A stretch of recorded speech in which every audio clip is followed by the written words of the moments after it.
अथ मन्त्रपाठः। ॐ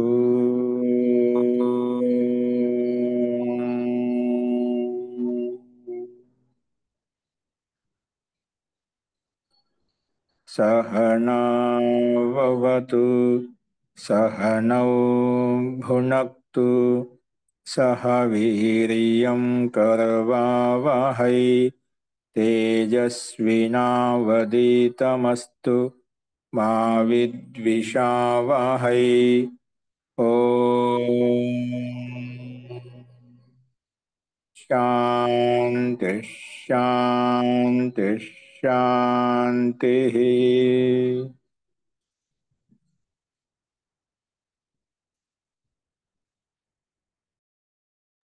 సర్వేభ్యో నమః. అందరికీ నమస్కారం అండి.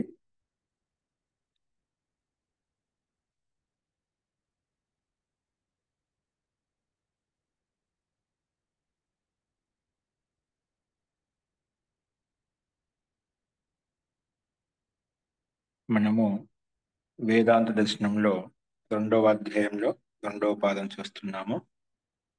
అందులో నిన్న 15వ సూత్రం వరకు మనం చెప్పుకున్నాము. విషయం ఏమిటంటే, మనకు పరమాణుల చేత ఈ సృష్టి ఉత్పన్నమైంది.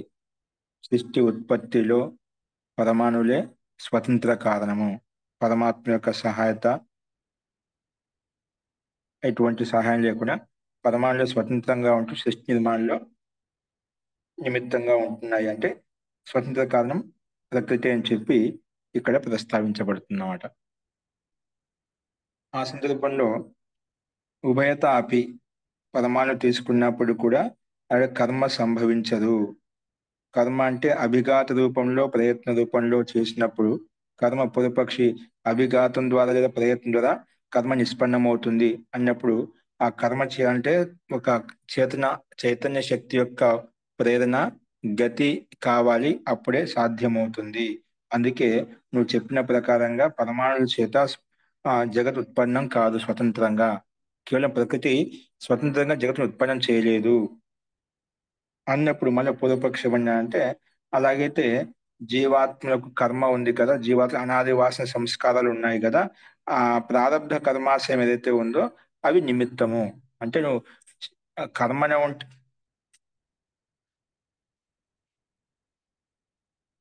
కర్మ ఉండాలంటున్నావు కాబట్టి కర్మ ఉంటేనే ఏదైనా సృష్టి ఉత్పత్తి జరుగుతుందని చెప్పుకున్నామట.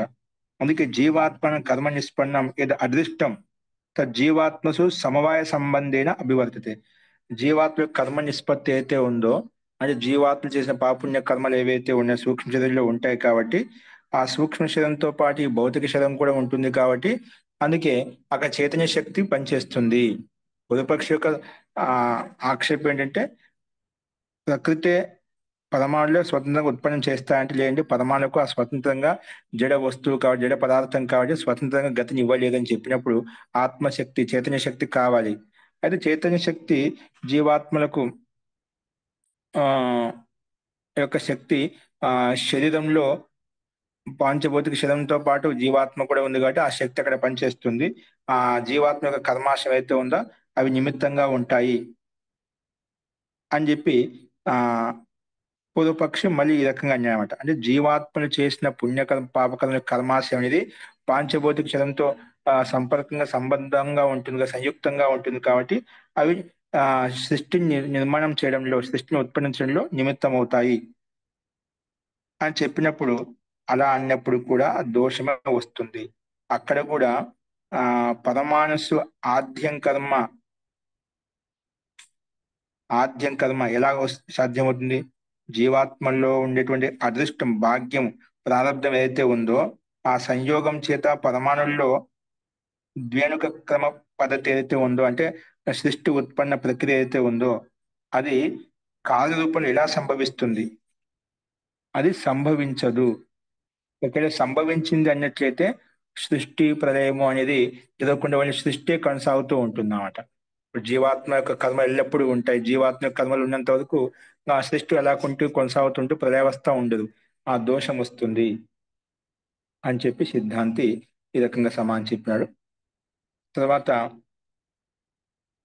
ఇంకోటి ఏంటంటే కుతస్తరిహి అనవస్థ దోష ప్రసజ్యత, అంటే అనవస్థ దోష ఎందుకు వస్తుందని, పరమాణువుల్లో అనేటివి నిత్యంగా ఉంటాయి. అంటే జీవాత్మ ఏ విధంగా నిత్యంగా ఉంటుందో అలాగే నిత్యమేవచ భావాత్, జీవాత్మలో ఉండేటి అదృష్ట సమవాయం ఏదైతే ఉందో అవి నిత్యంగా ఉంటాయి కాబట్టి సృష్టి యొక్క ప్రక్రియ అనేది అలాగే కంటిన్యూగా ఉంటుంది కాబట్టి ఆ దోష ప్రసక్తి అలాగే సంభవిస్తుంది. కాబట్టి ఆ ప్రకృతి స్వతంత్ర కారణము, పరమాణు స్వతంత్ర కారణం అని చెప్పడము ఏ రకంగా కూడా యుక్తి సగంది కాదు. ఆ దోష ప్రసక్తి వస్తుందని చెప్పి చెప్పాడనమాట. ఇలా చెప్పిన తర్వాత ఇదే విషయంలోనే నిన్న 15 సూత్రం చెప్పుకున్నాము. దాన్ని ఒకసారి మళ్ళీ చూద్దాం చూడండి. రూపాది మత్వాచ విపర్యయో దర్శనాత్. ఇక్కడ రూపాది మత్వం స్వతంత్ర కారణం, పరమాణులు స్వతంత్ర కారణం జగత్తును ఉత్పన్నం చేయడంలో, పరమాణులు స్వతంత్ర కారణం అంటున్నావు జగత్ ఉత్పన్నం చేయడంలో. కానీ రూపాది మత్వాచ విపర్యయో దర్శనాత్, రూపాది మత్వాచ అంటే పరమాణులకు రూపం ఉంటుంది, అంటే ఏదో ఒక రూపం ఉంటుంది అనమాట. ఇప్పుడు పరమాణులు అంటున్నాడు, ఏదో ఒక రూపం ఉండాలన్నమాట. రూపాది మత్వాత్, ఎందుకంటే పరమాణుకు రూపం ఉంది కాబట్టి ఈ అదే రూపము కార్య జగత్తులో కూడా సృష్టిలో కూడా కనిపించాలన్నమాట. కానీ దానికి విపర్యం అంటే వ్యతిరేకత వస్తుంది కాబట్టి అది దోషయుక్తం అవుతుంది. ఏంటి రూపాది మత్వాలు అంటే పరమాణులు రూపయుక్తమైనటువంటి, ఇప్పుడు పరమాణులు మనకి సూక్ష్మంగా ఉన్నాయి కదా, అంటే సూక్ష్మంగా ఏదో ఒక రూపం ఉంటుందంట, రంగు రూప ఆకృతి ఉంటుందంట, గోళాకారం ఏదో ఒకటి ఉంటుందంట. కాబట్టి ఇది రూపవాన మూల కారణం చేతన ఆ రూపవానికి కార్య జగత్తు ఉత్పన్నం అవుతుంది అన్నమాట, లేకపోతే రూపరహితంగా ఉంటుంది. అలా రెండు తీసుకోబడ్డాయి. అది కింద ఇచ్చాల్సింది. రూపాది మత్వాత్ చకారాత్ రూపరహితా రూహరహితత్వాదపి గృహ్యతే. ఇక్కడ మనకు పరమాణులు ఏవైతే ఉన్నాయో రూపయుక్తంగా కూడా ఉన్నాయి, రూపరహితంగా కూడా ఉన్నాయి, రెండు రకాలు గ్రహించబడుతున్నాయి. సూక్ష్మ పరమాణులు ఏవైతే ఉన్నాయో, ప్రకృతి యొక్క పరమాణులు ఏవైతే ఉన్నాయో అవి రూపయుక్తంగా ఉన్నాయి, రూపరహితంగా ఉన్నాయి. రూపయుక్తంగా రూపయుక్తంగా ఉంది అని కారణం తీసుకున్నప్పుడు ఈ కార్య జగత్తు రూపయుక్తంగా మనకు కనిపిస్తున్నాడు. రూపరహితంగా ఉందన్నప్పుడు మనకు దానికి ప్రసంగం తీసుకొచ్చి చూపిస్తున్నాడు. అదేమంటున్నా అంటే పరమాణు రూపయుక్తంగా ఉన్నాయి, రూపరహితంగా ఉన్నాయి, రెండు గ్రహించబడతాయి.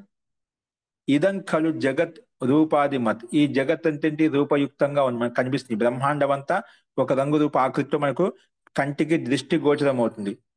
కాబట్టి కారణం చ అస్య పరమాణవ స్వీక్రియంతే.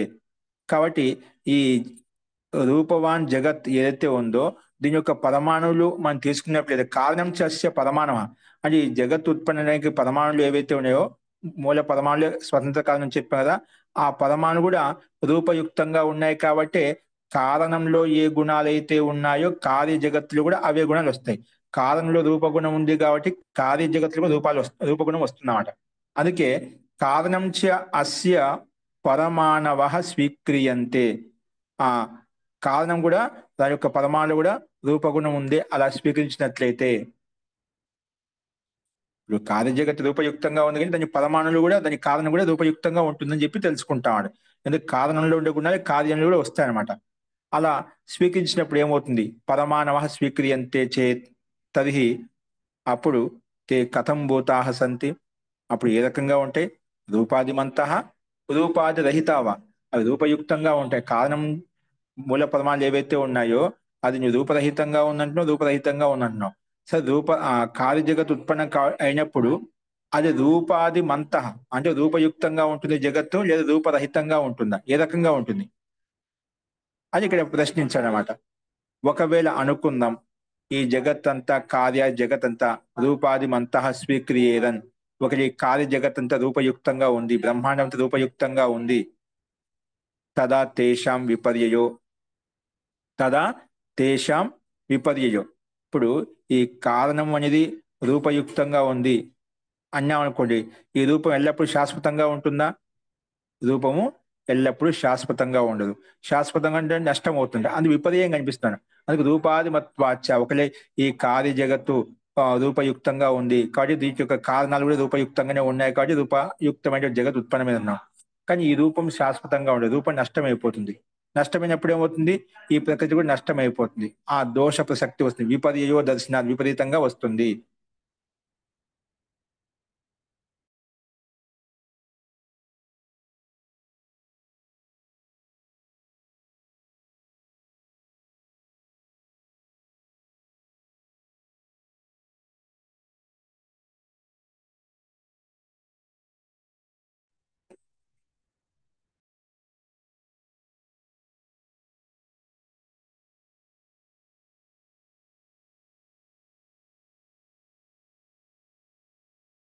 వినిపించట్లేదు మహోదయ.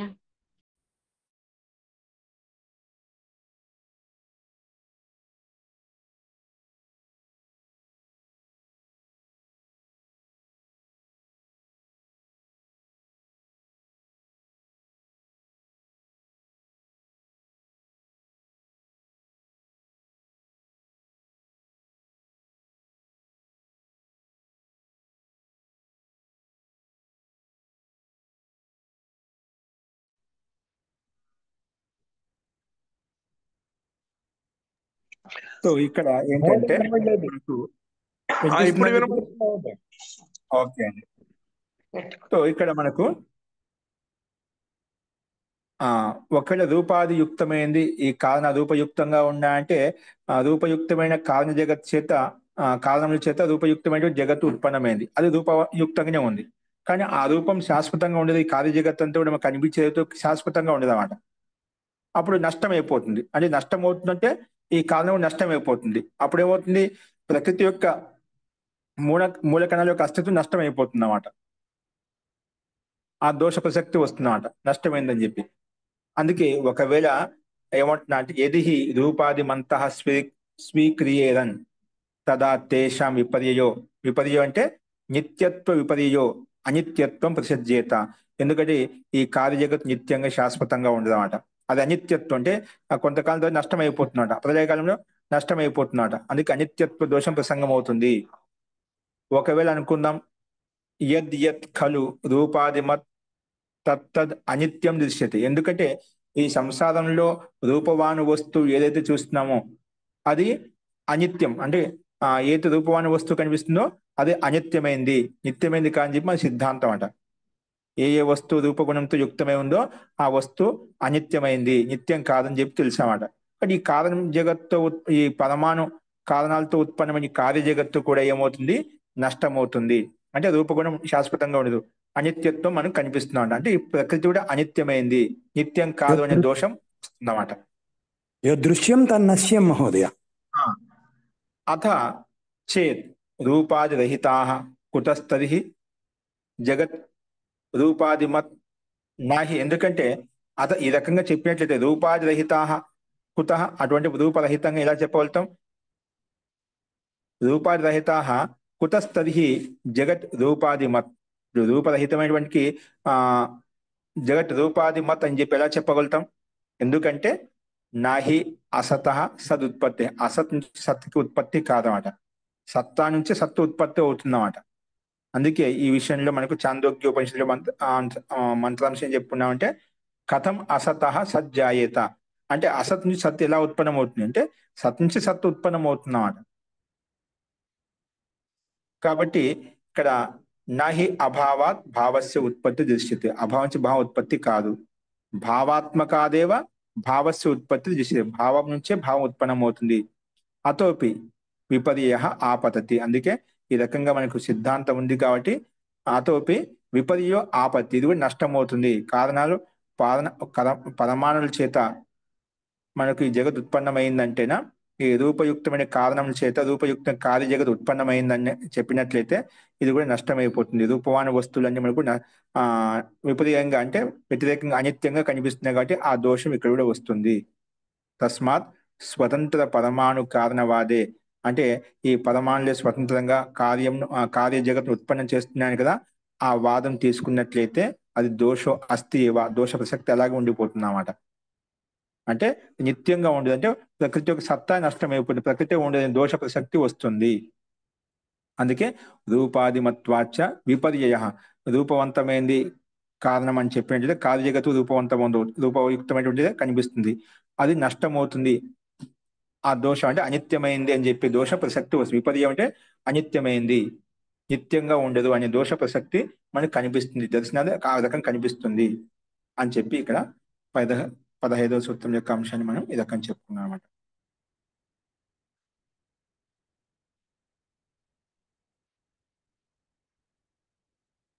ప్రకృతి రూపి పరమాణువుల్లో రూపయుక్తమైనది అని చెప్పినట్లయితే ఆ రూపయుక్త గుణాలనేటివి మనకు కార్యజగతిలో కనిపిస్తున్నాయి. అయినప్పటికీ ఆ రూపం అనేది ఎప్పుడు శాశ్వతంగా ఉండదు, కానీ నష్టం అవుతుందనే దోషాన్ని ఇక్కడ ఆ దోషం అలాగే ఉండిపోతుంది. అందుకే స్వతంత్ర పరమాణు కారణవాదాన్ని మనం స్వీకరించకూడదు. అంటే పరమాణువులే అంటే స్వయం ప్రకృతి స్వతంత్ర కారణంగా ఉండి జగత్తును ఉత్పత్తి చేసింది అని చెప్పడంలో ఈ దోషాలని వస్తాయని చెప్పే సిద్ధాంతి ఈ రకంగా ప్రస్తావించాడు. అస్తు. ఇలా చెప్పిన తర్వాత మళ్ళీ ఏమంటున్నా అంటే అదే విషయాన్ని తీసుకొని ఇప్పుడు రూపయుక్తమైన విషయాన్ని తీసుకొని చెప్పాడు కదా. అస్తు తరిహి పరమాణుషు ఉభయ ధర్మత్వం రూపాదిమత్వం రూపరహితత్వం చ పృథక్ పృథక్ అవస్థాయాం తు రూపరహితాః పరమాణవః సమ్మేళనే పరస్పరం సంగతౌ రూపాదిమంతః అంటే పరస్పరం సంగత్య రూపాదికం వ్యంజయంతి. సరే, మీకు దోషం కనిపిస్తుంది కదా, రెండు క్రమంగా విపర్యంగా అంటే రూపయుక్తంగా ఉంది, రూపరహితంగా ఉంది, రెండు ఉభయత మనకు సిద్ధిస్తుంది. ఆ రకంగా తీసుకోవచ్చురా, అప్పుడు ఆ పరమాణు స్వతంత్రంగా జగత్ ఉత్పన్నం చేయడంలో నిమిత్తం అవుతుంది అని పూర్వపక్షం మళ్ళీ అంటున్నాడు. అక్కడికి చెప్పిన తర్వాత కూడా మళ్ళీ దాన్ని స్వీకరించకుండా ఏమంటున్నా అంటే లేదు, రెండు తీసుకున్నాం. పరమాణుసు ఉభయ ధర్మత్వం అంటే ఆ రూప ధర్మత్వం ఉంది, రూపరహిత ధర్మత్వం కూడా రెండు ఉన్నాయన్నమాట ఈ ప్రకృతిలో. కొన్ని పదార్థాలు రూపయుక్తంగా ఉంటాయి, కొన్ని పదార్థాలు రూపరహితంగా ఉంటాయి అని రెండు ధర్మాలను తీసుకున్నాము. ప్రకృతిలో రెండు ధర్మాలు ఈ ప్రకృతిలో ఉన్నాయి, అలా అంటప్పుడు ఎటువంటి దోషం ఉండదు అని చెప్పి పూర్వపక్షి అంటున్నామట. అస్తు తరిహి పరమాణుసు ఉభయ ధర్మత్వం రూపాదిమత్వం రూపరహితత్వం చ పృథక్ పృథక్ భిన్న భిన్నంగా పృథక్ పృథక్ అవస్థాయాం తు రూపాదిరహితాః పరమాణవః అంటే పరమాణు రూపరహితంగా ఉన్నాయి, ఆ పరమాణులు మూల పరమాణులు ప్రకృతి యొక్క మూల పరమాణులు రూపరహితంగా ఉన్నాయి. అలాగే సమ్మేళనే ఆ పరమాణు కలిపినప్పుడు, ఇప్పుడు మామూలుగా సూక్ష్మంగా ఉన్న పరమాణు వ్యాపింపజేసినప్పుడు ఏమవుతాయి అంటే అటు ఇటు కనిపించే సూక్ష్మంగా ఉండే కనిపించామట. వాటిని సమ్మేళన కలిపినప్పుడు మళ్ళా అక్కడ రూపం కనిపిస్తుందన్నమాట. ఆ రకంగా సమ్మేళన పరస్పర సంగత రూపాదిమంతః అవి రూపయుక్తంగా ఉంటాయన్నమాట. కానీ రెండు ధర్మాలు ఈ ప్రకృతి యొక్క పరమాణుల్లో ఉన్నాయి, పరస్పరం సంగత్య రూపాధికం వ్యంజయంతి. ఆ రెండు కలిసే మనకు రూపాది తత్వాన్ని అభివ్యక్తం చేస్తాయి.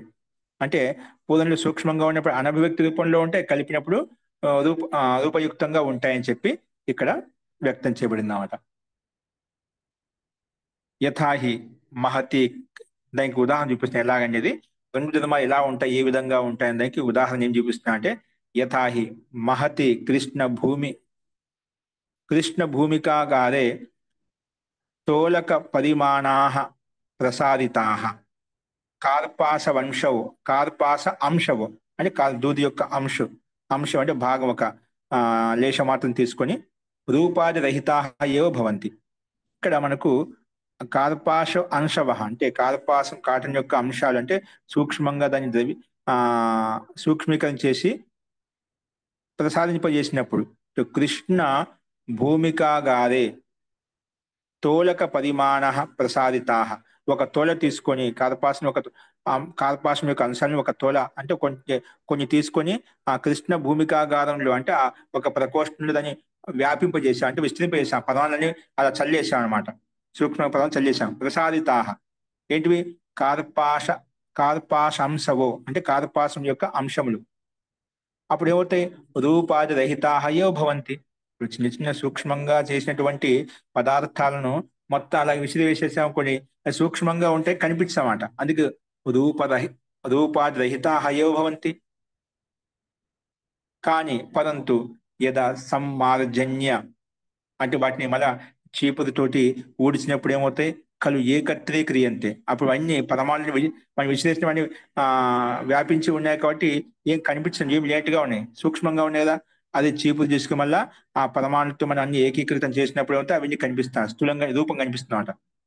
తదాతు తే పరస్పరం సంగత్య, అవన్నీ పరమాణు కలిసి రూపాది మనతో భవంతి, రూపయుక్తంగా ఉంటాయి. కానీ రెండు ధర్మాలు ఉన్నాయి ఇక్కడ.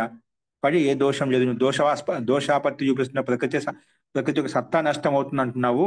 అలాంటి దోషం విపర్యం అంటే ఏ ఉండదు. ప్రకృతి నష్టం అవుతుంది, ప్రకృతి రహితం అవుతుందని చెప్పి దోషమే ఉండదు. రెండు ధర్మాలు ప్రకృతిలో ఉన్నాయి అని కలిపినప్పుడు ఆ రూపయుక్తంగా ఉంటాయి.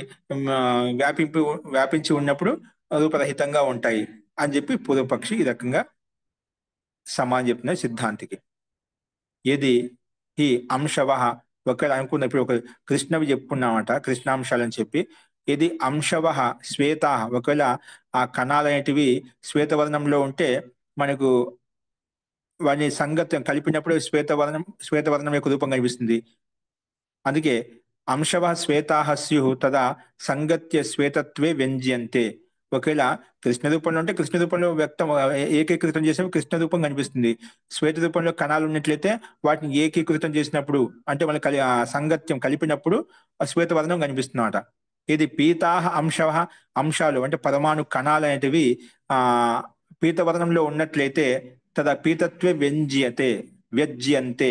అది మన పరమాణు మనం కలిపినప్పుడు ఏకత్రీకృతం చేసిన పీత రూపంలో కనిపిస్తున్నమాట. అలాగా తద్వత్ ఈ రకంగా ఉభయం ధర్మత్వం పరమాణుసు భవతి. ఈ పరమాణులో మూడు రూప పరమాణులో ప్రకృతి రూప పరమాణులో ఉభయ ధర్మాలు ఉన్నాయి. అంటే రూపరహితత్వం ఉంది, రూపయుక్తత ఉంది, రూపరహిత రెండు ధర్మాలు ఉన్నాయి, అందులోనూ ఉన్నాయి. అందుకే నా విపర్య దోష ప్రసజ్యతే. అందుకే విపర్య దోషం అంటే ఈ ప్రకృతి నష్టం అవుతుంది అనే దోషం ప్రసంగం ప్రాప్తమవుతున్నది సందర్భం లేదు ఇక్కడ. అటువంటి దోష ప్రసక్తే రాదు అని చెప్పి సిద్ధాంతి పూర్వపక్షి దగ్గర ప్రశ్నించాడనమాట. పూర్వపక్షి ఏం చెప్పాక రూపాదిమత్వాచ విపర్యయ, రూపయుక్తమైంది అన్నట్లయితేనా, పరమాణు రూపయుక్తంగా ఉన్నాయి అని చెప్పినట్లయితేనా ఈ కార్య జగత్తు కూడా రూపయుక్తంగా ఉంది. కానీ ఆ రూపం అనేది రూపవాని వస్తుందో అది అనిత్యమైంది, ఆ దోష ప్రసక్తి వస్తుందంట. నువ్వు రూపాదిమత్వాచ అని చెప్పావు కొన్ని ఈ పరమాణు రూపయుక్తంగా ఉన్నాయంటే రూపం వాని వస్తువు మన సంసారం చూస్తున్నాము, దేనికైతే రూపం ఉంటుందో అది అనిత్యమైంది అని చెప్పి ఒక సిద్ధాంతం అన్నమాట. అక్కడ సిద్ధాంతి అక్కడ విపరీతంగా అనిత్యత్వం వస్తుందని చెప్పి దోషం చూపించాడు. ఎటువంటి దోషం రాదు. ఈ రెండు ధర్మాలు రూపయుక్తంగా ఉండడం, రూపరహితంగా ఉండడం, రెండు ధర్మాలు ప్రకృతిలో ఉండయి. కాబట్టి నువ్వు విపర్య దోషం అంటే నష్టం అవుతుంది, ప్రకృతి యొక్క సత్తా రూపరహితంగా ఉంటుంది, రూపరహితం అయిపోతుంది, అనిత్యం అయిపోతుంది అనే ప్రసంగం రాదు. అనిత్యం అంటే ప్రకృతి యొక్క సత్తా ఉండదు. ఆ దోష ప్రసక్తి చూపించినప్పుడు ఆ దోష ప్రసక్తే ఉండదు అని పూర్వపక్షి ఈ రకంగా మళ్ళా తెని తిప్పి ప్రశ్నిస్తున్నాడు. అత్ర ఉచ్యతే, దీనికి సమాధానం సిద్ధాంతం చెప్పినాడు. ఇదంతా భూమిక పూర్వపక్షి దాన్ని చెప్పుకున్నాడు అనమాట. దానికి సమాధానం ఉభయతాచ, నువ్వు ఈ ప్రకృతి రెండు ధర్మాలు అన్నప్పటికీ కూడా దోష ప్రసక్తి అయితే ఉండనే ఉంటుంది. ఏమంటున్నావు? ప్రకృతిలోనే రూప కణాలను పరమాణు రూపి కణాలను విస్తరింపజేసినప్పుడు చల్లినప్పుడు అంతటా వ్యాపించి ఉన్నాయి కాబట్టి మనకు రూపరహితంగా ఉంది. వాటిని మళ్ళీ చీపుతో మనం ఏకత్రీకం చూసిన రూపయుక్తత వస్తుంది. రెండు ధర్మాలు ఉన్నాయి కాబట్టి అనిత్యత దోషము రాదు, విపర్య దోషము రాదు అని పూర్వపక్షి అన్నప్పుడు, లేదంటే ఉభయత నువ్వు రెండు రకాలుగా తీసుకున్నప్పుడు, ఉభయత రెండు రకాలుగా ప్రస్తావించినప్పుడు రూపయుక్తత రూపరహిత ఈ ప్రసంగం తీసుకొచ్చినప్పటికీ దోషమే ఉంటుంది. ఎలా ఉంటుంది దోషం చూడండి, కింద ఇచ్చాడు ఇక్కడ భాషలో. ఉభయ ధర్మత్వం చ పరమాణుసు, నువ్వు ఉభయ ధర్మాలు పరమాణు తీసుకున్నప్పటికీ కూడా ఉభయ ధర్మత్వం చ పరమాణులో ఈ రెండు ధర్మాలు అంటే రూపయుక్తత ఉంది, రూపరహితత ఉంది అని ఈ రెండు ధర్మాలు ప్రకృతి పరమాణు తీసుకున్నప్పటికీ కూడా దోషాత్ హేతో అంటే దోషయుక్తంగా ఉంటాయని నా సమ్యక్. నువ్వు చెప్పింది యుక్తి సమీచీనం కాదు, నువ్వు చెప్పింది సమీచీనం కాదు. ఎందుకంటే తేషాం జడత్వాత్ అంటే ఎందుకంటే ఈ పరమాణులకు చైతన్యవంతమైన జడతత్వంతో యుక్తమే ఉన్నాడు. దాంట్లో చైతన్యం లేదు, కదలిక లేదు, జ్ఞానం లేదు, అనుభూతి లేదనమాట. తేషాం జడత్వాత్ కుతః సంగతి స్యాత్, అవి జడతత్వంతో యుక్తమే ఉన్నాయి కాబట్టి వాటి యొక్క సంగతి ఎలా కలుగుతుందన్నమాట. ఆ పరమాణులు ఏకత్రీకృతం చేశామంటున్నావు, గతి కలిగింది అంటున్నావు, ఆ గతి ఇచ్చేది ఎవరు అక్కడ? ఆ గతి ఎక్కడి నుంచి కలిగింది అన్నమాట, ఆ సంగతి ఎక్కడి నుంచి కలిగింది? స్వయంగా తనకు తన పరమాణు సంగత్యాన్ని పొందలేదు కదా. పొందలేదు కదా. కుత సంగతి స్యాత్, అవి పరమాణు జడతత్వంతో యుక్తమైన కాబట్టి జడం కాబట్టి జడ పదార్థం కాబట్టి కుత సంగతి స్యాత్, ఏ రకంగా అవి సాంగత్యాన్ని పొందుతాయి. యథాస్తే రూపాది మంతోపి వ్యజ్యేదన్, అవి మన రూపయుక్తంగా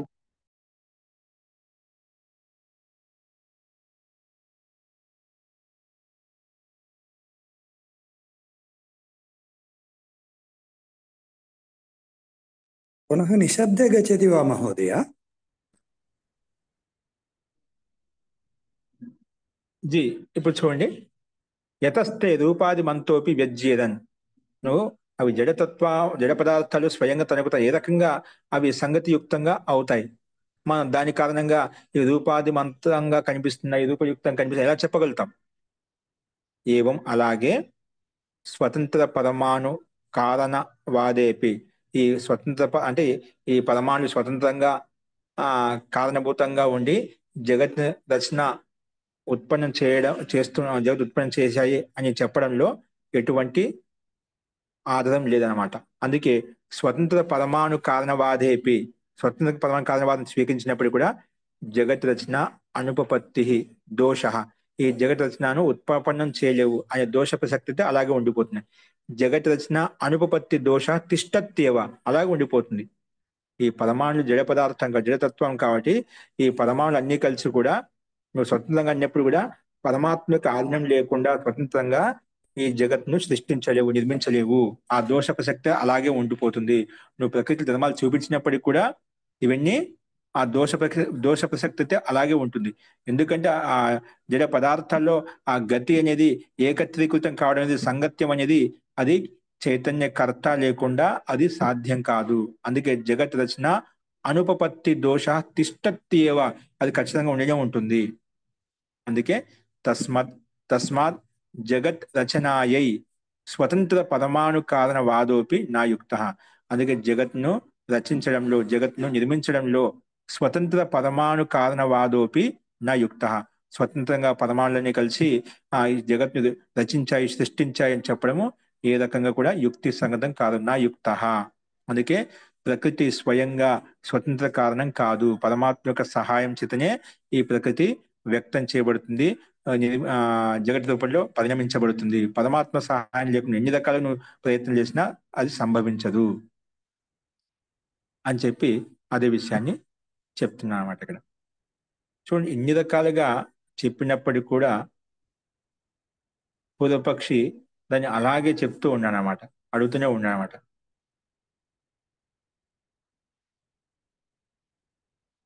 కానీ మళ్ళీ కూడా అంత తాగలేదు. ఇంకోటి దీనికి ఇదే సందర్భాన్ని చూపిస్తున్నారు.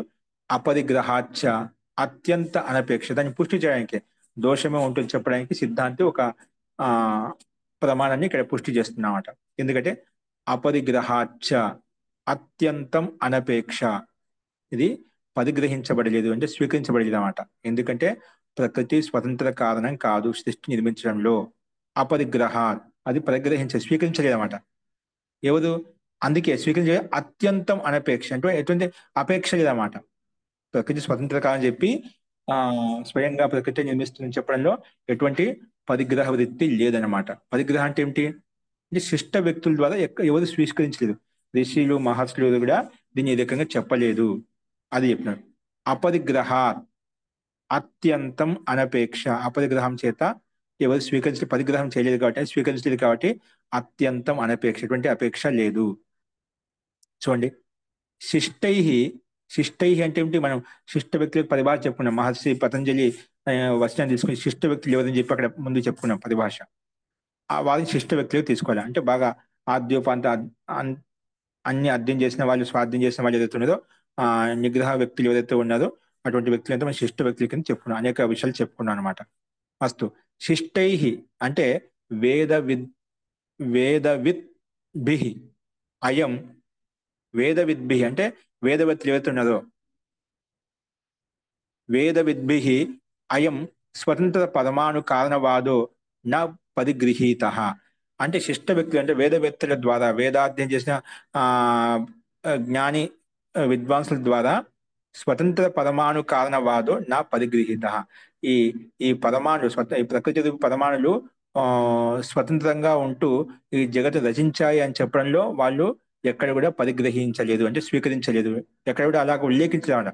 ప్రకృతి ఒకటే స్వయం కారణము, ప్రకృతి స్వతంత్రంగా ఉంటూ నిమిత్తంగా ఉంటూ అది ఉపాదాన కారణంగా ఉంటూ ఈ సృష్టి నిర్మించబడింది, జగత్తు రచించబడింది అక్కడ అని చెప్పి విద్వద్భిహి అయం స్వతంత్ర పరమాణు కారణవాదో నా పరిగ్రహీత, ఎక్కడ కూడా వాళ్ళు పరిగ్రహించలేదు, అంటే స్వీకరించలేమాట. నా పరిగ్రహీత అనేదాన్ని ఇంకో ఓపెన్ చేసి నా స్వీకృత అంటే స్వీకరించలేదు, ఎక్కడ కూడా ఆ రకంగా ఉల్లేఖించలేదు, ఆ రకంగా ఒప్పుకోలేదు అనమాట ఎక్కడ కూడా.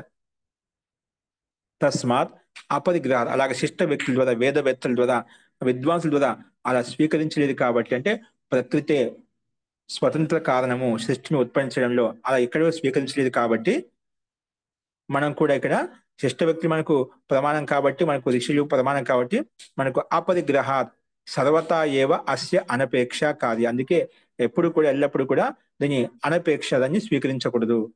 సృష్టి ఈ ప్రకృతి స్వతంత్ర కారణం చెప్పడంలో ఎటువంటి అపేక్ష లేదు, ఇక్కడ ఎటువంటి ఆధారం లేదు. సర్వతా ఏవ అస్య అనపేక్ష కార్య, అట్లా దీన్ని ఉపేక్షించాలి. నహి సగ్రాహ్య, అందుకే అది గ్రహించకూడదు. అనాదరణీయ ఇత్యర్థ, అంటే దాన్ని ఎప్పుడు ఆదరించకూడదు, దాన్ని అలాగా ఎప్పుడు స్వీకరించకూడదు అని చెప్పి శిష్ట వ్యక్తులు మనకి మీరు నేనే కాదు, శిష్ట వ్యక్తుల ద్వారా కూడా, మన పూర్వజుల ద్వారా కూడా, మనకు విద్వాంసులు వేద విద్వాంసుల ద్వారా కూడా అలాగే చెప్పబడింది. స్వతంత్ర కారణం కాదు అని చెప్పి వాళ్ళు కూడా చెప్పారు. దాన్ని అంగీకరించలేదు, స్వీకరించలేదు అన్నమాట. స్వతంత్ర కారణం అని చెప్పి ఎక్కడ కూడా పరిగ్రహించలేదు.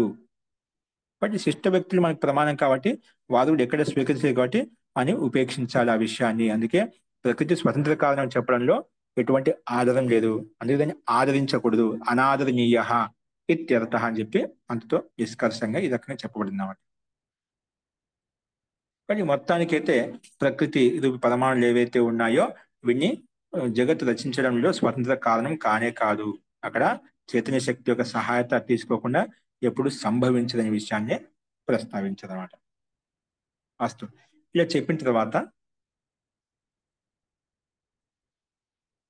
పూర్వపక్షి మళ్ళీ ఏమంటున్నాడే, సముదాయ ఉభయ హేతుకే అపి తద్ అప్రాప్తి. లేదా సముదాయం తీసుకున్నామండి, మొత్తము సముదాయం తీసుకుంటే ఉభయ హేతుకే అపి సముదాయే, ఉభయ హేతు రెండు కారణాలతో కూడా సముదాయం తీసుకున్నప్పుడు ఉభయ హేతుకే సముదాయే అపి అంటే రెండు రకాల మొత్తం ఉభయంగా సముదాయంగా తీసుకున్నప్పటికీ కూడా తద్ అప్రాప్తి, ఈ పరమాణు రూపి ప్రకృతి అనేది ద్వారా ఈ జగత్ ఉత్పన్నమవుతుంది అనే విషయంలో ప్రాప్తి కలగదన్నమాట. అది సాధ్యం కాదు. తద్ అప్రాప్తి, జగత్ ఉత్పత్తి ప్రాప్తి కలగదు.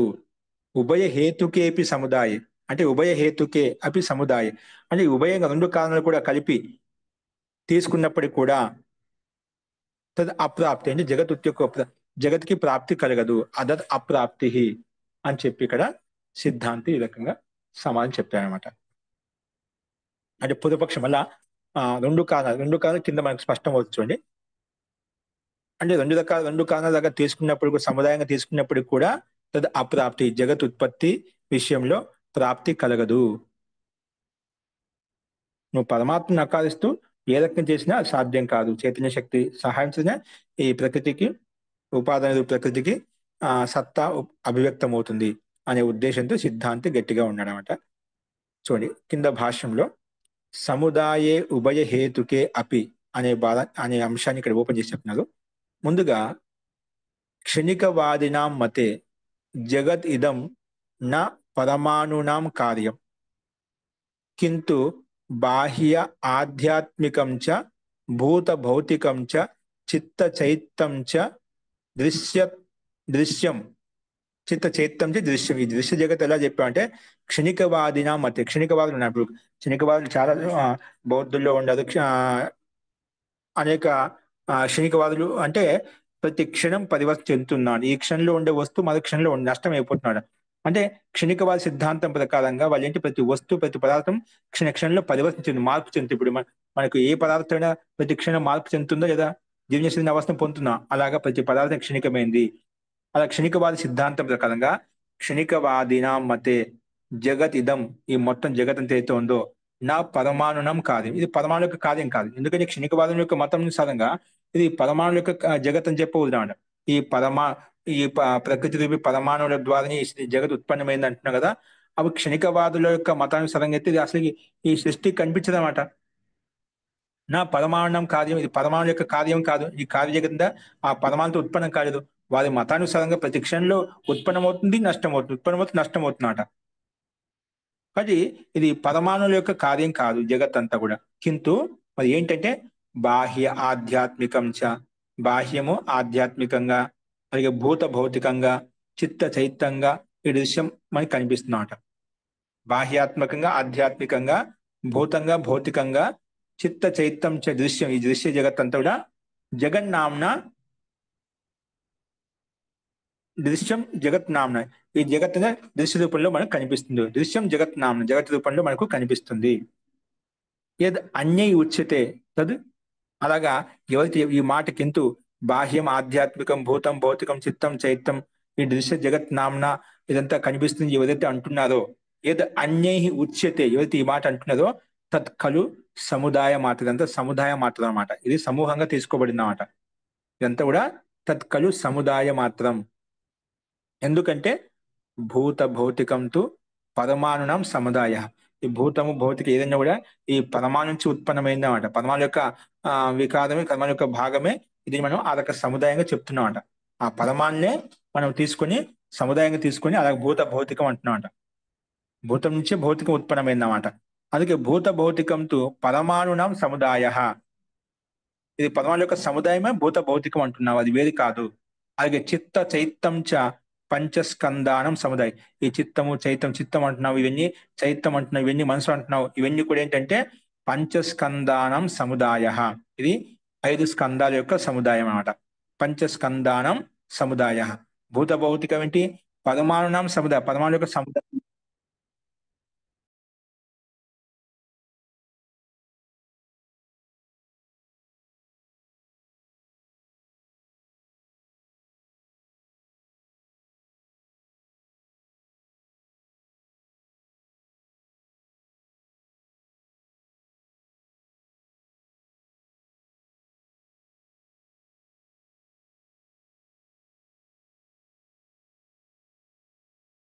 पुनः न श्रूयते महोदय।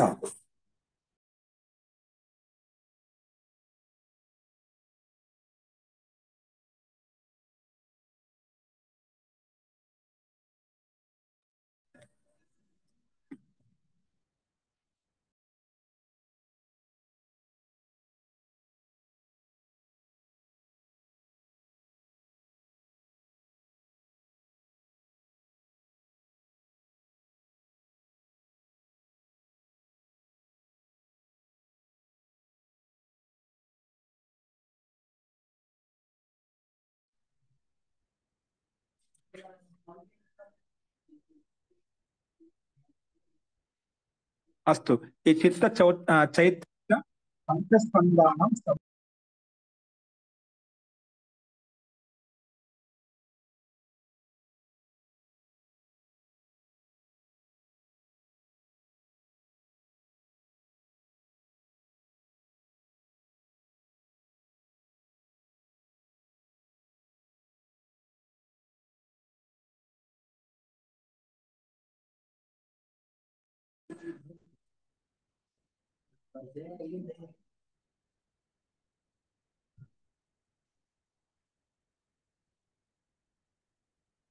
तो పంచస్కందానం సముదాయ అని చెప్పు. ఇక్కడ పంచస్కందం ఏంటంటే ఇక్కడ చూద్దాము. పరమాణ వస్తు అంటే పరమాణ వస్తు ఖర స్నేహ ఉష్ణ ఈరణ స్వభావ భూత భౌతికే పృథివ్యాది రూపే సముదయంతే. ఇక్కడ పరమాణ వస్తు అంటే పరమాణులు ఏవేలా ఉన్నాయంటే ఖర స్నేహ ఉష్ణ ఈరణ స్వభావ, అంటే పరమాణులు అంటే వీటిలో పరమాణుల తత్వాల గురించి చెప్తున్నాడు, గుణాల గురించి చెప్తున్నాడు. ఇక్కడ ఈరణ స్నేహ స్వభావాహ భూత భౌతికే పృథివ్యాది రూపే సముదయంతే. ఈ భూత భౌతిక రూపంలో పృథివ్యాది రూపంలో మనకు సముదయంతి. ఇవన్నీ కూడా ఈ లక్షణాలు ఇవన్నీ కూడా ఈ పృథివ్యాది పదార్థాలు పంచభూతాల్లో ఇవన్నీ మన ఈ స్వభావాలు ఈ గుణాలు మనకు కనిపిస్తున్నాయి. సముదాయంతో అక్కడ ఇవన్నీ కూడా విద్యమానంగా ఉన్నాయి. కాబట్టి రూప విజ్ఞాన వేద, అలాగే రూప విజ్ఞాన వేదన సంజ్ఞ సంస్కార సంజకాహ పంచస్కందాశ్చ. అలాగే పంచస్కందాలు ఇక్కడ ఈ రకంగా చెప్పబడ్డాయన్నమాట. పంచస్కందాలు అంటే ఈ పంచస్కందాల విషయంలో మనకు వేరే చోట ఉల్లేఖించబడ్డాయి. ఇక్కడ డైరెక్ట్ గా మనకు వీటి గురించి చెప్పడం కూడా రకరకాల వ్యాఖ్యలు చేశారు. ఇది మన సందర్భాన్ని బట్టి చెప్పడం చెప్పుకుందాము. ఇక్కడ ఈ పంచస్కందాలు అంటే ఇవి తీసుకోబడ్డాయి అన్నమాట. రూప విజ్ఞాన వేదన సంజ్ఞ సంస్కార సంజకాహ, ఈ 5 పేర్లతో ఉండే వాటిని ఏదైతే ఉండో పంచస్కందాశ్చ చిత్త చైత రూపే సముదయంతే. ఇవన్నీ కూడా భూత భౌతికం అంటే పైన చెప్పినటువంటి ఖర స్నేహ ఉష్ణ ఏదైనా స్వభావం చెప్పుకున్నాము. పంచస్కందాలంటే ఇక్కడ రూప విజ్ఞాన వేదన సంజ్ఞ సంస్కార సంజ్ఞ అసంస్కార ఇవన్నీ ఇక్కడే మనకి ఇవ్వబడ్డాయి అనమాట.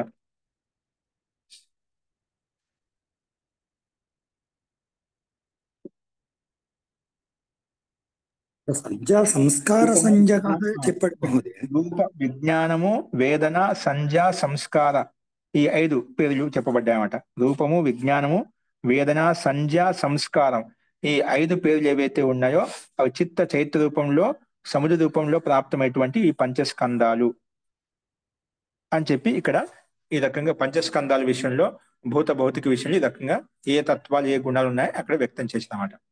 కాబట్టి అందుకే పంచస్కందాష్ట చిత్త చైత్య రూపే సముదయంతి ఇవన్నీ ఇక్కడ విద్యమానంగా సమూహ రూపంగా ఉన్నాయి అని చెప్పుకున్నాం. ఈ రకంగా ఇత్తం ఉభయ విధం ఉభయ హేతుక ఈ 2 అన్నమాట. పంచస్కంద రూపంలో భూత భౌతికం చ అలాగే చిత్త చైత్యం చ ఏవైతే మేము చెప్పుకున్నామో ఇవి ఇత్తం ఉభయ విధం సూత్రంలో ఉభయ హేతుకే అని చెప్పని 2 హేతుల ద్వారా కూడా సముదాయంగా తీసుకున్నప్పటికీ కూడా తద అప్రాప్తి. నువ్వు అలా తీసుకొని ఏమన్నా చెప్తావేమో అలా చెప్పినప్పుడు కూడా ఈ పరమాణుల ద్వారా ఈ సృష్టి ఉత్పత్తి అయితే జరగదు. ప్రకృతి పరమాణుల ద్వారా స్వతంత్రంగా ఇవి ఆ ఉత్పత్తి జరగదు. అందుకే ఇత్తం ఉభయ విధ ఉభయ హేతుక సముదాయో అన్యర్ జగత్ అభిధీయతే అన్యై జగత్ అభిధీయతే. ఉభయ హేతుక సముదాయో అన్యై జగత్ అభిధీయతే. సో అయం తేషాం అభిప్రేత ఉభయ హేతుక సముదాయో అపి అనపేక్షణీయో అంటే అనాదరణీయ అని చెప్పి ఇక్కడ ఈ రకంగా ఉన్నప్పుడు కూడా తేషాం అభిప్రేత ఉభయ హేతుక 2 లక్షణాలు ఏవైతే చెప్పుకున్నామో మనకు భూత భౌతిక రూపంలో పంచ సముదాయ రూపంలో ఏవి చెప్పుకున్నామో ఇవన్నీ కూడా ఉభయ హేతుకాలు ఏవి తీసుకున్నాం. సో అయం తేషాం అభిప్రేతం ఉభయ హేతుక సముదాయో అపి అనపేక్షణీయో అంటే ఇవి 2 కూడా ఉపేక్షించాలన్నమాట. అనాదరణీయవి ఆదరించదగినట్టు కాదన్నమాట. అంటే వీటి ద్వారా ఏ రకం కూడా సృష్టి ఉత్పత్తి సృష్టి జగత్ రచన జరగదు. ఎందుకంటే తద్ అప్రాప్తి ఆ ప్రాప్తి కలదన్నమాట. ఎందుకు తస్య సముదాయస్య అసిద్ధి భవంతి. ఓ సముదాయానికి అసిద్ధి కలుపుతున్నాయి. మొత్తం కలుపుకున్నప్పుడు కూడా ఇవన్నీ చెప్పిన ప్రకారంగా అవి ఆ సృష్టి ఉత్పత్తి విషయంలో అసిద్ధి కలుగుతుంది, సిద్ధి కలగదు. అందుకే ఇక్కడ క్షణికవాదే సముదాయస్య స్వరూపం నా అవతిష్టది. క్షణికవాదుల యొక్క మతానుసారం ఏంటి? ఆ ప్రతి క్షణంలో ప్రతి పదార్థం నష్టమవుతుంది నష్టమవుతుంది. అక్కడ సముదాయం ఎక్కడుంది అంటే ఒక పదార్థం ఉత్పన్నమయ్యే లోపల ఒక పదార్థం ముందు పదార్థం నష్టమైంది, 2వ పదార్థం ఉత్పన్నమైంది, మళ్ళీ ఆ పదార్థం నష్టమైంది, మళ్ళీ 2వ పదార్థం ఉత్పన్నమైంది. అలాగా క్షణికవాద మతానుసారంగా అయితే అక్కడ పదార్థం సముదాయం లేదు. అక్కడ ఎప్పుడెప్పుడు నష్టం అవుతున్న తర్వాత వెంటనే ఇంకో పదార్థం ఉత్పన్నమవుతుంది. అది నష్టమైన ఇంకో పదార్థం ఉత్పన్నమైనప్పుడు అక్కడ సముదాయం లేదన్నమాట.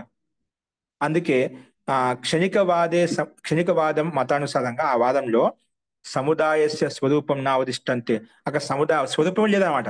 ఎప్పుడెప్పుడు స్వరూపం నష్టమవుతుంది ఉత్పన్నమవుతుందన్నమాట. అందుకే స్వరూపం నా అవతిష్టతే. సముదాయో హి పౌర్వాపర్యం అపేక్ష భవతి. మనం సముదాయం అంటున్నామంటే ఇది పూర్వం ఉంది, ఇది పరంగా ఉంది, ఇది ముందుది, ఇది వెనుకది అని చెప్పి మనకు ఆ సాపేక్షకతనే ఉంటుందన్నమాట. మన సముదాయం అంటే 2 పదార్థ కలయిక ఉంటుందన్నమాట. అక్కడ కలయిక చెప్పడానికి ఏముంది? అక్కడ ఒక పదార్థం విద్యమానంగా ఉంది, ఆ పదార్థం విద్యమానంగా ఉండి నష్టమైంది, మన 2వ పదార్థం ఉత్పన్నమైంది.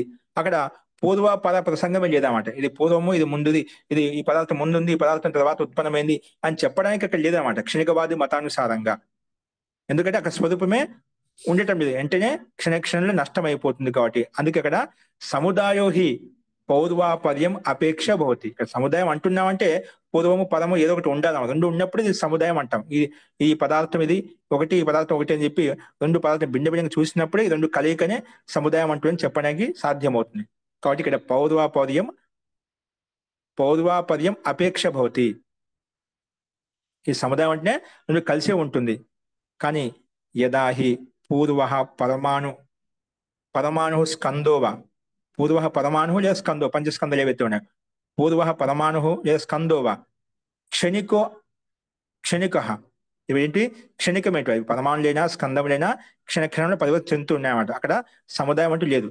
అథ చ ఉత్తరశ్చ పరమాణు స్కందోవ, అలాగే పూర్వ పరమాణు లేదా ఉత్తర స్కంద పరమాణులు ఏవైతే ఉన్నాయో అవి ఏవి తీసుకున్నా కూడా అతచ ఉత్తరశ్చ పరమాణు స్కందోవ క్షణిక, అవి క్షణికమేంటి కాబట్టి నిత్య నిరంతరంగా పరివర్తన చెందుతూ ఉన్నాయి, అంటే నష్టమవుతున్నా ఉత్పన్నమవుతున్నాయి. కాబట్టి తదిహి కోహి కస్మిన్ ఖలు సంగచ్చేత, ఎవరు ఏ పదార్థం కలిసి ఉంది ఎలా చెప్పగలుగుతాం?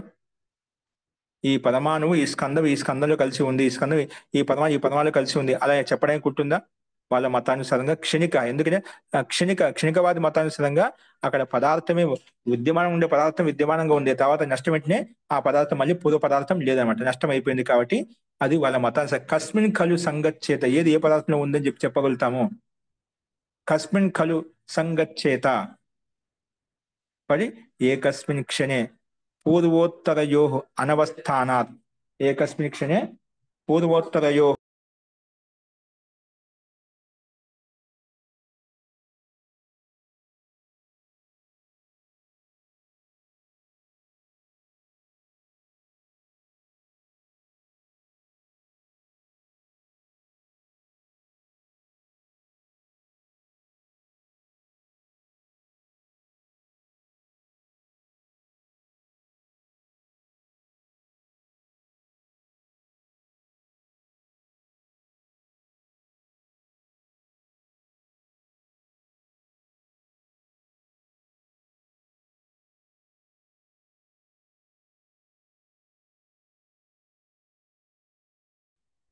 వినిపించట్లేదండి.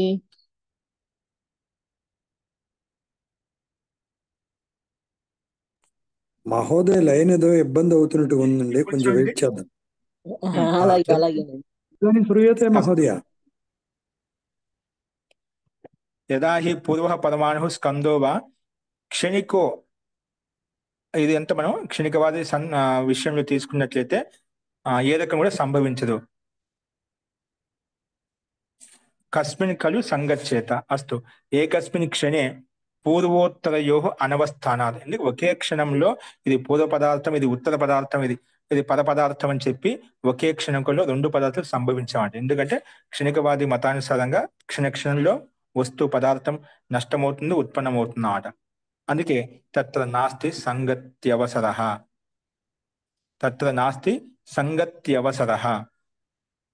సముదాయో అంటే అక్కడ సముదాయం అనేది సాధ్యం కాదు, క్షణంలో పరివర్తన చెందుతుంది కాబట్టి. అందుకే తత్ర నాస్తి సంగత్యవసరః. సముదాయో నా కేవలస్య ఏకస్య భవతి. సముదాయం కేవలం ఒక పదార్థానికి సముదాయం అని చెప్పాం. సముదాయం కాదు, రెండు కన్నా ఎక్కువ పదార్థాలు కలిసినప్పుడు అది సముదాయం అంటాం. అందుకే నా కేవలస్య ఏకస్య భవతి సముదాయః కింటు ద్వయోః సంగతిరేవ సముదాయ. రెండు పదార్థం కలిసినప్పుడు సంగతి అనేది మనకు సాధ్యమవుతుంది. ద్వయోః సంగతిరేవ సముదాయః అని చెప్పి ఇక్కడ మనము ఈ విషయాన్ని చెప్పుకున్నాం. కాబట్టి ఇక్కడ ఉభయ హేతుకే ఇప్పుడు మనకు పంచస్కంద రూపాన్ని తీసుకున్నా కూడా భూత భౌతికం తీసుకున్నా కూడా ఇవన్నీ పరమాణు వస్తువు అంటే పరమాణు రూపంలో స్కంద రూపంలో. ఇక్కడ ముఖ్యంగా పరమాణు స్కంద రెండు చెప్పాను. ఈ రెండు హేతుల సముదాయం కూడా కలిసి కూడా తద్ అప్రాప్తి. ఎందుకంటే క్షణకవాది మతానుసారంగా అయితే ఈ రెండు పరమాణులు తీసుకున్నా స్కందం తీసుకున్నా ఒకే క్షణంలో ఈ రెండు పదార్థాలు ఒకేసారి సంభవించవు. కాబట్టి అక్కడ పూర్వపద అనే స్థితి లేదు, కాబట్టి అక్కడ సముదాయం అనేది లేదు, కాబట్టి సముదాయం సంభవించదు. కాబట్టి ఆ రకం కూడా పరమాణుల సహాయం చేత స్కందముల సహాయం చేత ఈ సృష్టి ఉత్పన్నమవుతుంది, జగత్తు స్వతంత్ర కారణంగా ఉంటూ జగత్తు రచించబడుతుంది అనేది చెప్పడం ఏ రకం కూడా సాధ్యం కాదు అని చెప్పి ఇక్కడ మనకు సిద్ధాంతి ఈ రకంగా సమానం చెప్పామంట. అది రెండు రకాల కారణాలతో కూడా సముదాయం స్వీకరించినప్పటికీ కూడా అక్కడ లేదా అప్రాప్తి అలా ముందు ఆ క్షణికవాది సిద్ధాంతం ప్రకారం ఆ సముదాయమే సాధ్యం కాదు. రెండు కారణాలు తీసుకున్నప్పుడు కూడా ఆ సముదాయం అంటున్నాం, ఆ సముదాయమే సాధ్యం కాదు క్షణికవాది మతానుసారంగా అని చెప్పి దానికి అప్రాప్తి చూపించాడు. కాబట్టి జగత్తు నిర్మాణ ప్రక్రియలో ఆ ప్రకృతి రూపీ పరమాణులు స్వతంత్ర కారణం కాదు అనే విషయాన్ని ఇక్కడ గట్టిగా బలంగా చెప్పాడు అనమాట. ఫస్ట్ ఈ రకంగా విషయాన్ని మనం ప్రస్తావించుకున్నాం. ఇందులో ఏదైనా సందేహం ఉందా? మధ్యలో కొంచెం మనకు వ్యవధానం కలిగింది అక్కడ. సరళంగానే ఉంది మహోదయ.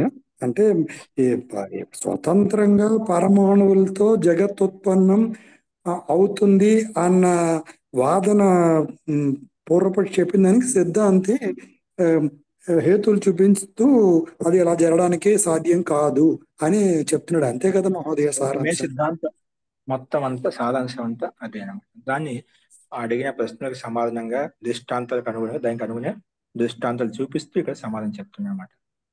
ఓకేనా? రోచకమస్తి మహోదయ, రోచకమస్తి పాఠం.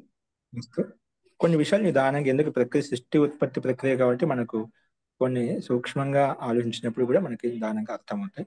అస్తు మహోదయ చివర వాక్యంలో మనకు అర్థమైంది, అర్థం కానట్టుగా ఉంటాయి, కానీ వాటిని మనం వినంగా మనకు అవి మనకు అవగతం అవుతాయన్నమాట. కాబట్టి కొంత ధైర్యంగా ఉండాలి.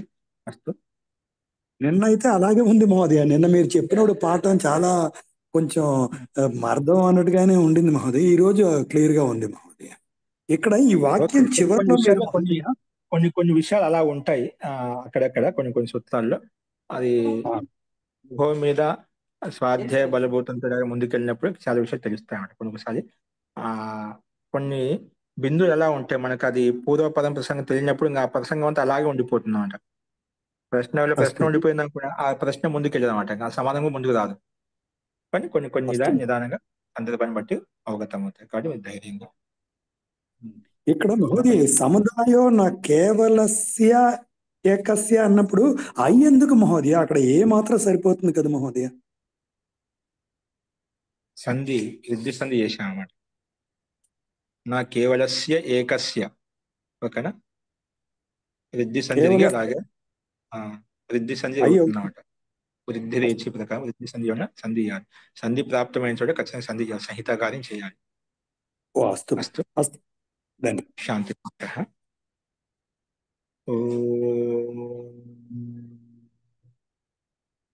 సర్వే భవంతు సుఖినః, సర్వే సంతు నిరామయాః, సర్వే భద్రాణి పశ్యంతు, మా కశ్చిత్ దుఃఖభాగ్ భవేత్. ఓం శాంతి శాంతి శాంతి. సర్వేభ్యో నమః. అందరికీ నమస్కారం అండి.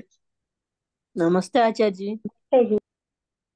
సర్వేభ్యో నమో నమః.